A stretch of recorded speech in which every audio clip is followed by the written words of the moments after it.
नमस्कार बोलू जी, स्वागत है आप सभी का द हिस्ट्री यूट्यूब चैनल में। और मैं हूं विकास टेकरे और आज के इस वीडियो में हम बात करेंगे उन महत्वपूर्ण किताबों की जो यूजीसी नेट की परीक्षा में पूछी जा चुकी है।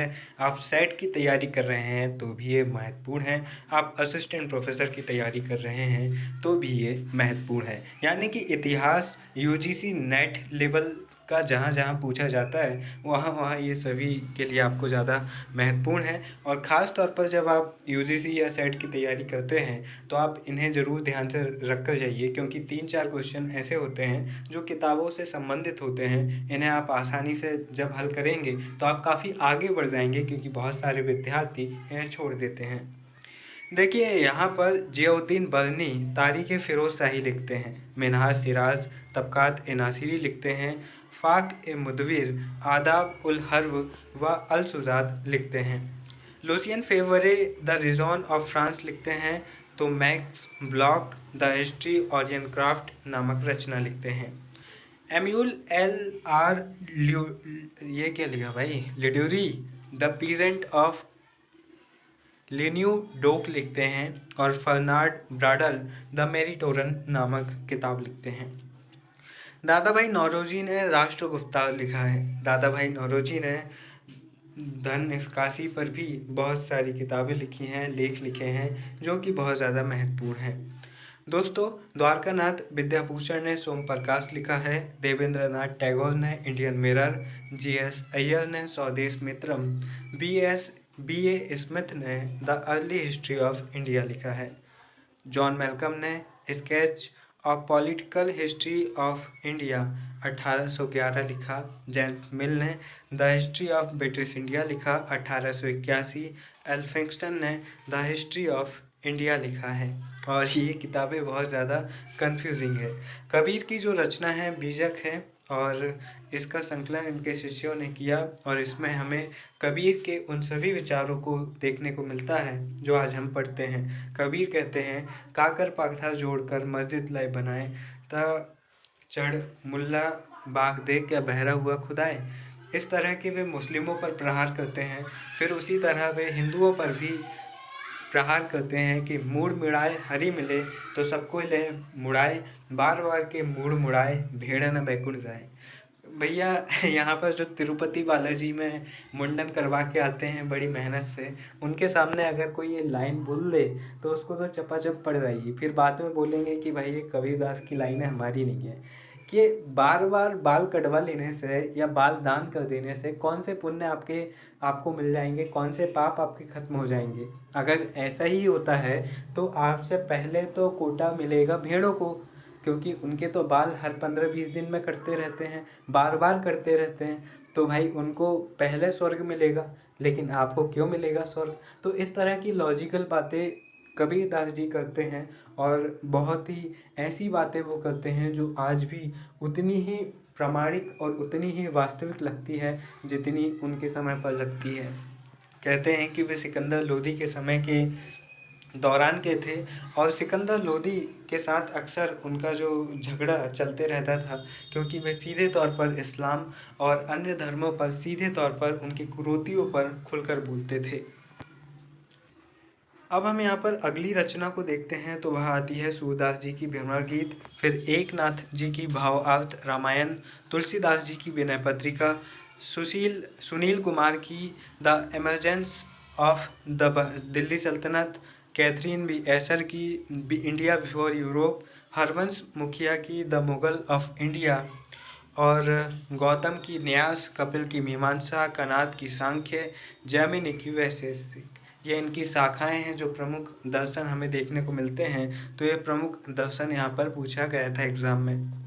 ए के मैत्री की बात करें तो the economic life of northern India in the Gupta period, ये ए के मैत्री की रचना है। आर के मुखर्जी की रचना की बात करें तो हिस्ट्री ऑफ इंडियन शिपिंग इनकी प्रमुख रचना है। आर सी मजुमदार की बात करें तो Hindu colonies in the far east इनकी प्रमुख रचना है। के नीलकंठ शास्त्री द पांड्यन किंगडम, इन्होंने प्रमुख रचना लिखी है। टीवी महालिंगम की बात करें तो encryption of Pallavas Kanchipuram in early growth इनकी प्रमुख रचना है। इब्न हसन की बात करें तो the central structure of the Mughal empire, ये प्रमुख रचना इब्न हसन की है। पी सरन की अगर हम बात करें तो पी सरन ने लिखा है the provincialization, the provincial government of the Mughal. Moreland ने लिखा है India at the death of Akbar. M Athar Ali ने लिखा है the Mughal nobility under Aurangzeb. John William Kaye ने लिखा है the history of the sepoy war in India. और ये इतनी ज़्यादा इम्पॉर्टेंट किताब है कि ये कई बार यूजीसी जैसे बड़े एग्ज़ाम में पूछी जा चुकी है। अक्सर क्या होता है, 4 किताबें दी होंगी और दूसरी तरफ राइटर होंगे और सही जोड़ी की तरह मिलाने को पूछ लिया जाएगा। ये बहुत ही इजी वे होता है। इसको कठिन करने के लिए वो क्या करते हैं, किताबें और उनका संबंध किस चीज़ से है वो पूछ लेते हैं।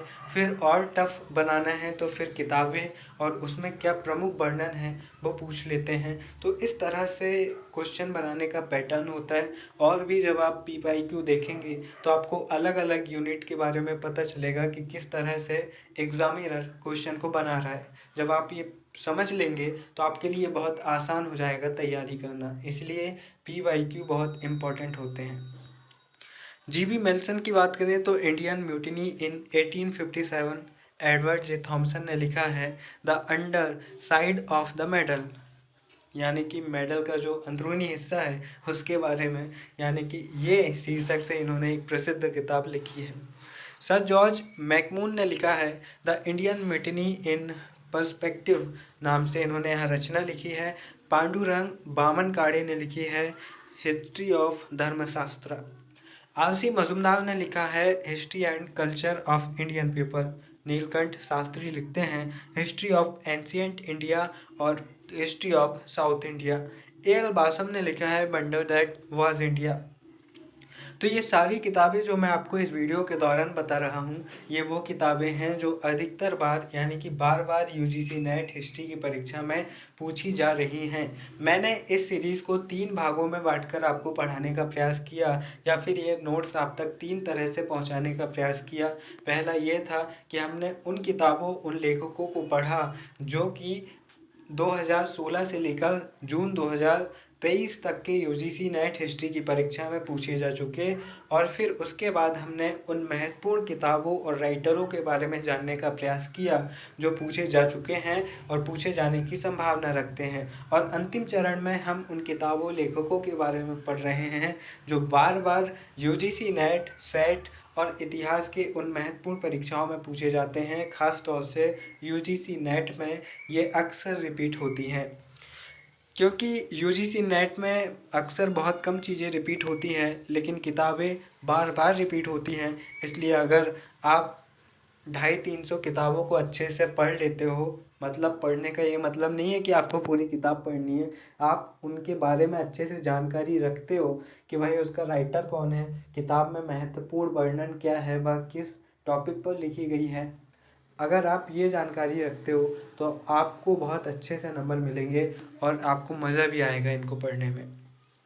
जियाउद्दीन बनी ने फतवा जहादरी और तारीख ए फ़िरोज़ शाही जैसी रचना लिखी है।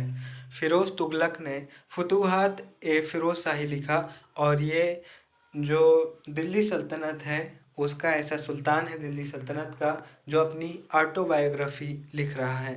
याह्या बिन अहमद सरहिंदी की बात करें तो तारीख ए मुबारक शाही लिखी। निज़ाम उल मुल्क तुसी ने सियासतनामा, मिर्ज़ा हैदर दोगलत ने तारीख ए रसीदी और अब्दुल कादिर बदायूनी ने मुंतखब उत तवारीख लिखा है। और वहीं फ़क्र ए मुदव्विर ने आदाब उल हर्ब व सुजात लिखा है। मोहम्मद कबीर ने अफसाना ए सहान लिखा है। खफ़ी खान ने मुंतखब उल लुबाब लिखा है। ये इनकी प्रमुख रचनाएं हैं। इसके बाद में हम देखते हैं आधुनिक काल में, जो ब्रिटिश काल में क्या क्या प्रयास हुए, कुछ इम्पॉर्टेंट चीज़ें जो एग्ज़ाम के पॉइंट ऑफ व्यू से बहुत ज़्यादा इम्पॉर्टेंट है वो हम यहाँ पर देखते हैं।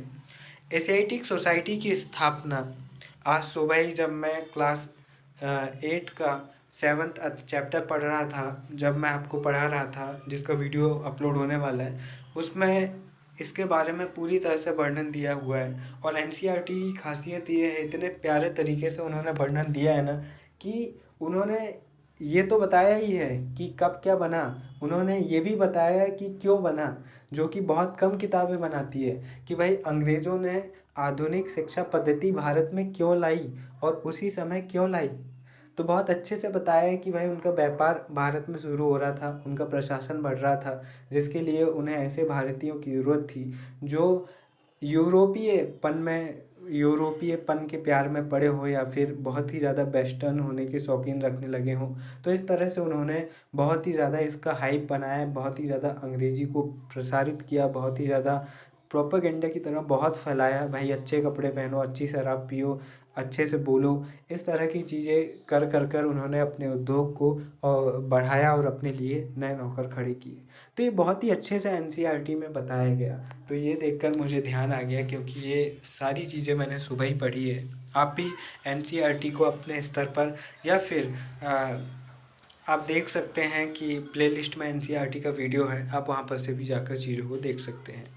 एशियाटिक सोसाइटी की स्थापना होती है 1783 में, सॉरी 1783 में होती है, जहाँ तक यहाँ पर मैंने गलत लिखा हूँ, 1784 लिखा हूँ मैंने यहाँ पर।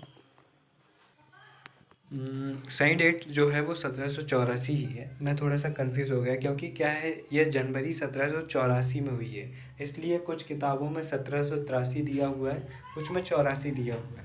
वो 15 जनवरी के आसपास इसकी स्थापना हुई, इसलिए मैं थोड़ा सा कंफ्यूज हो गया था। तो 1784 कोलकाता में एशियाटिक सोसाइटी की स्थापना हुई, और 1784 में कोलकाता में, 1804 में मुंबई में और 1823 में लंदन में इसकी स्थापना हुई। एशियाटिक सोसाइटी द्वारा अनुदित पहली पुस्तक जो थी, यानी कि पहली पुस्तक जिसका ट्रांसलेट इन्होंने अंग्रेजी भाषा में किया, वह किताब थी अभिज्ञान शाकुंतलम, जो कि बहुत प्रसिद्ध महाकाव्य है, बहुत प्रसिद्ध रचना है। किसकी यह रचना है? कालिदास की, जो कि गुप्त काल में चंद्रगुप्त द्वितीय यानी कि विक्रमादित्य के समय पर हमें देखने को मिलते हैं। 1789 में यह किताब ट्रांसलेट की गई। विलियम जोन्स की बात करें तो इनके प्रयासों से ही एशियाटिक सोसाइटी ऑफ बंगाल की स्थापना हुई थी, और 1746 से 1794 इन्होंने ही यह बताया कि यूरोपीय भाषाएं संस्कृत एवं ईरानी भाषाओं से साम्यता रखती है। न्यायाधीश विलियम जोन्स बहुभाषाविद था। ये जो कलकत्ता का जो कोर्ट है, वहाँ पर ये जूनियर जज के तौर पर आए थे, और इनका बहुत ज़्यादा ध्यान था भारतीय संस्कृति को जानने में, भारतीय भाषाओं को सीखने में। इन्होंने फ़ारसी, लैटिन, ग्रीक जैसी भाषाओं को सीखा था, और साथ ही साथ संस्कृत और फारसी जैसी भाषाओं में भी इन्होंने अच्छी पकड़ बनाकर रखी थी। हालांकि जब मैकाले शिक्षा पद्धति का विकास तेज़ी से होता है, जो कि पश्चिमी शिक्षा पर जोर देते थे, ना कि प्राचीन शिक्षा पद्धति पर, तो फिर हम देखते हैं कि धीरे धीरे एशियाटिक सोसाइटी का प्रभाव बहुत कम किया जाता है। और जैसे कि कलकत्ता मदरसा हुआ या फिर संस्कृत कॉलेज हुआ, इन संस्थानों को जो कि प्राचीन भारतीय शिक्षा पद्धति के विकास पर समर्थन देते थे, इन्हें सरकारी सहयोग देना आगे चलकर बंद कर दिया जाता है, और फिर ब्रिटिशर्स जो अंग्रेज होते हैं, वह पश्चिमी शिक्षा को बहुत ज़्यादा बढ़ावा देते हैं।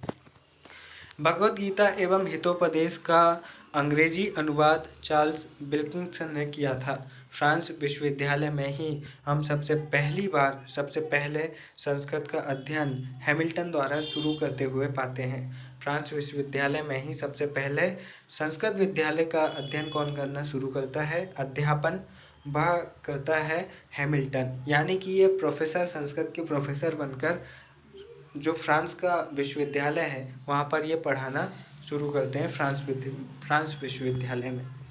इसके बाद में देखिए, ये बहुत ही ज़्यादा इम्पोर्टेंट है, और सेट जैसे एग्ज़ाम के लिए तो बहुत ही ज़्यादा, क्योंकि सेट में ज़्यादा घुमा फिरा कर क्वेश्चन नहीं पूछे जाते हैं, वहाँ पर सीधे तौर पर फैक्चुअल क्वेश्चन ज़्यादा होते हैं, और इस तरह के क्वेश्चन तो उनके पसंदीदा होते हैं, जहाँ पर दर्शन और उनके प्रवर्तक पूछे जाते हैं। तो इसको आप बहुत अच्छे से ध्यान में रखना। चारवाक दर्शन के जो प्रवर्तक थे, जिन्होंने इसको शुरू किया, वे थे चारवाक। सांख्य के थे कपिल, योग के थे पतंजलि, न्याय के थे गौतम, अक्षपाद गौतम भी जिन्हें कहते हैं, पूर्व मीमांसा के थे जैमिनी, उत्तर मीमांसा के थे बादरायण, और वैशेषिक जो दर्शन था इसके प्रवर्तक थे कणाद या उलूक। तो इस तरह से कुछ महत्वपूर्ण चीज़ें हमने जानी और अगले वीडियो से हम कुछ इंटरेस्टिंग शुरू करेंगे जो कि आपको अगले वीडियो में ही पता चलेगा। इस वीडियो को बहुत ही ध्यान से समझदारी से देखने के लिए बहुत बहुत धन्यवाद। मुझे उम्मीद है कि आप डिस्क्रिप्शन बॉक्स में जाकर टेलीग्राम में जाएंगे, वहाँ पर से नोट्स को लेंगे, अच्छे से आप इन्हें और अच्छे से अपनी तैयारी को मजबूत करने का प्रयास करेंगे। आपका एग्ज़ाम अच्छा हो ऐसी मैं कामना करता हूँ।